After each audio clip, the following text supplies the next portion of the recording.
E nesse espaço recebemos essa impoluta figura, do professor marcante figura, professor Salésio D'Agostinho. Salésio, obrigado pela tua presença. Eu que agradeço. Tu nunca parou a carta de alforria foi sempre assim ou não? Não, ela... Tu é um bom menino também. Sim, o prazo é indeterminado. O prazo indeterminado. Indeterminado.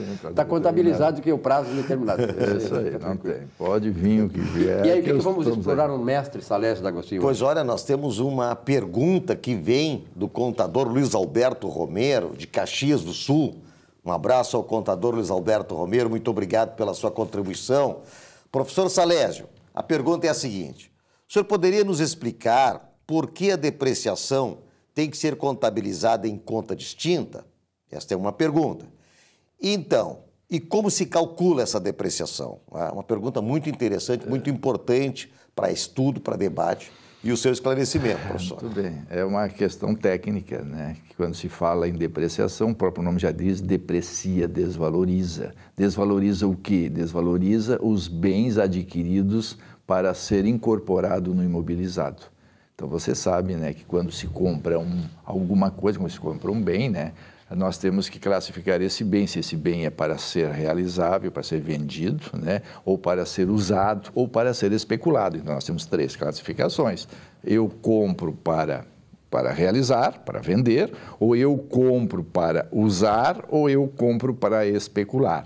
Ok? Então, quando eu compro um bem para usar, esse bem é classificado como um bem do imobilizado.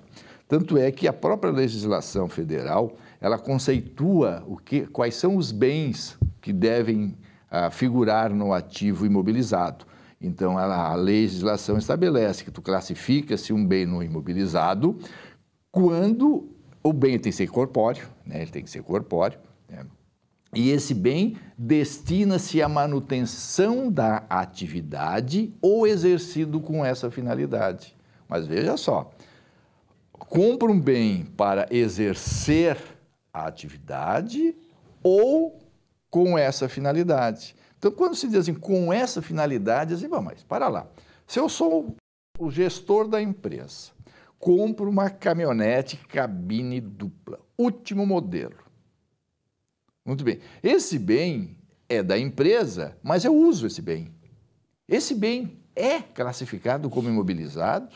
A empresa precisa desse bem para desenvolver a sua atividade.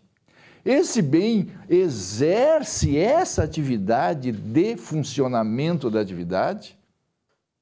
E aí começaram a surgir os questionamentos. Bom, mas, afinal, isso aí então não é imobilizado, porque isso satisfaz a vontade do dono da empresa. Então as pessoas estavam classificando esse bem como um investimento. Mas só porque o investimento também não teria esse conceito. Por quê? Investimento é bens de especulação, ou seja, eu adquiro um bem para especular, para ganhar alguma coisa no futuro. Por exemplo, ações. A empresa adquire ações é para especular no mercado. Especular no mercado. Só porque ali a própria lei estabelece como ações. Por quê? Porque tu podes comprar ações para exercer uma atividade. Ou seja, eu compro ações de uma empresa para manipular aquela empresa. Então, nesse caso, aquelas ações deveriam ser classificadas como imobilizado. Mas a lei disse não. E quando tu adquire ações para especular, é crime. É crime, porque tu não pode usar terceiro para benefício próprio. Ok? Como é que eu compro ações de uma empresa, eu estou querendo me beneficiar exercendo uma atividade não legal. Agora, no caso. Professor Salésio, antes ainda do senhor entrar na resposta aqui ao contador Luiz Alberto Romero, o senhor falou numa coisa muito importante, que é a pessoa, o dono da empresa, comprar bens para uso próprio. Tipo assim, comprou uma lancha. Não tem nada a ver com o negócio dele, mas ele comprou até por alguma facilitação de financiamento, etc. E isso, de certa forma, não é imobilizado. De certa forma, não é imobilizado, porque não está nem a serviço da empresa, nem é da empresa. Mas acontece que tudo aquilo que faz parte do patrimônio da empresa está no nome dela, é dela. É dela. É dela. Só porque aí, como não tinha essa classificação, aí a Receita Federal foi chamada, porque antigamente quem esclarecia as dúvidas era a Receita Federal. Quer dizer, a partir de 2010, aí passou ao quê? As dúvidas serem esclarecidas pelo Conselho Federal de Contabilidade. Mas até 2010, quem estabelecia essas dúvidas, quem esclarecia era a Receita Federal. E a Receita Federal disse, não. Imobilizado são todos os bens de uso. Não importa se é para administração, não importa se é para a produção, não importa para onde o bem... Pode ser até para lazer. Para ser lazer, exatamente. Sócio, Desde que seja de propriedade da empresa e se esse bem está em uso, é um imobilizado. E esse bem, ele pode ser depreciado. Só porque a legislação diz, aí a legislação diz, não, é imobilizado. Só porque a depreciação para efeitos fiscais, somente para os bens úteis e essenciais à atividade. Então, o que acontece? Se uma empresa compra um bem que não é essencial à atividade, esse bem tu podes depreciar, como realmente há uma depreciação, uma desvalorização de valor pelo seu uso, só porque o gasto deste bem, essa depreciação, não pode ser considerado uma despesa para efeitos de redução da base de cálculo do imposto. Porque aí a lei é taxativa, tu considera como imobilizado, só porque o resultado dessa desvalorização não pode ser considerado custo ou despesa para efeito de redução da base para pagar o imposto. E aí entra a conta distinta. Aí tu regula isso, tu controla isso através do LALUR. E da mesma maneira é o seguinte, o que acontece? Então, a partir de 2010, né, com a mudança da legislação de 92 e 95, quem passou a editar as normas, quem passou a estabelecer esses procedimentos técnicos, né, que cabem ao Conselho de Contabilidade editar as normas brasileiras de contabilidade e regular princípios, aquela coisa toda. Então, aí o Conselho Federal, né, aprovou o CPC 27, então ele disse o seguinte, um bem para ser imobilizado, ele tem que ser tangível, a própria lei já diz isso, ele tem que estar destinado ao uso para produção ou fornecimento de bens e serviços, então para ser usado na produção, né, produção de bens e serviços, para locação, os bens destinados à locação, porque é uso, pode ser usado próprio ou uso terceiro, ou para fins administrativos. É ali, então, para fins administrativos, entra essa caminhonete, entra tudo mais. O senhor falou em LALUR. LALUR é lucro antes... É livro de apuração. Livro de apuração. Do lucro real. Que, na verdade, lucro real é um termo usado que seria o lucro fiscal. Tá? Então, entrando propriamente dita na pergunta do colega, ele pergunta assim, professor, por que tem que ser tem que ser registrado em conta distinta?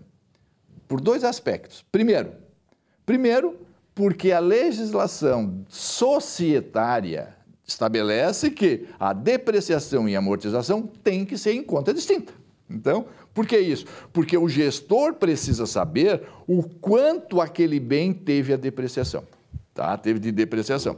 E o outro para cumprir o Código Civil Brasileiro. O artigo 1187, no inciso 1º, diz o seguinte, que a depreciação ela tem que ser identificada em conta distinta para que o gestor crie um fundo de reserva para assegurar a substituição ou a conservação daquele bem.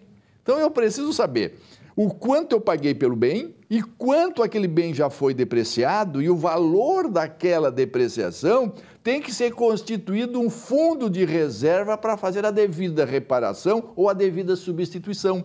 Isso é uma norma do Código Civil Brasileiro, artigo 1187, ok? Então, por isso que tem que ser forma distinta. O gestor e o contador, quando analisa as demonstrações contábeis, ele precisa saber o quê? Ele precisa saber o quanto é que aquele bem já foi depreciado.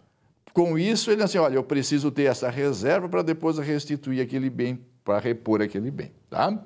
Tá, qual é o nome do... Contador Luiz Alberto Romero. Eu acho que está respondida. Ele perguntou também como é que se faz o cálculo. Tá? Mas eu vou fazer uma passagem aqui rápida. O cálculo, nós temos 4 modalidades. É método linear ou constante, aonde o valor do bem dividido pela vida útil, ok? Só porque você sabe muito bem que a Receita Federal estabeleceu uma tabela através da instrução normativa da Receita Federal do Brasil, 1.700. Então, ela dá uma tabela de todos os bens e que diz a vida útil de cada bem. Usar a tabela, então. A tabela. Pronto, okay. Resumindo. Isso aí. Então, só porque existe uma coisa.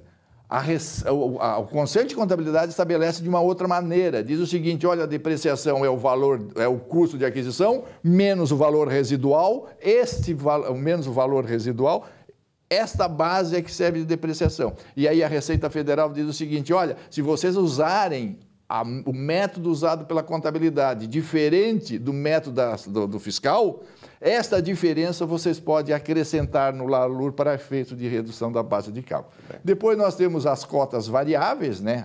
O método cota variável, que é através de quilometragem, através de milhas, através da quantidade produzida, ou seja, o bem dura pela quantidade X de produção, aí se divide pela produção. Depois nós temos o método crescente e o método decrescente, tá bem? Era isso aí. Ah, beleza, está respondido. Uma aula, né? Uma aula, então. Salésio, obrigado pela tua presença aqui, neste espaço já consagrado aqui do nosso Economia e Desenvolvimento, conversando sobre contabilidade.